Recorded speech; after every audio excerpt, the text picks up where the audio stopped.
در نبرد زندگانی خاک خاکستر شود. آب از مجرا بماند، شعله به اخگر شود.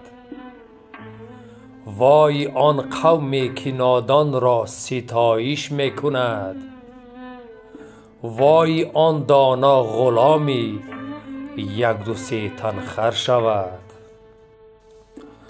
بار دنیا می کشد عاقل به دوش خویشتن، گر ببیند جاهل را بار سنگین‌تر شود. اندرین دهر فرومایه نکو سنجیدم، رهنما از پا بیفتد ابله رهبر شود. دهر بداندیش افشاند عزیزان را به خاک، هر زنی غر در نگاه ناکسان اختر شود. گر یکی یک عمر بر مردم مروت می کند، از خیانت دیگری نامور و سرور شود.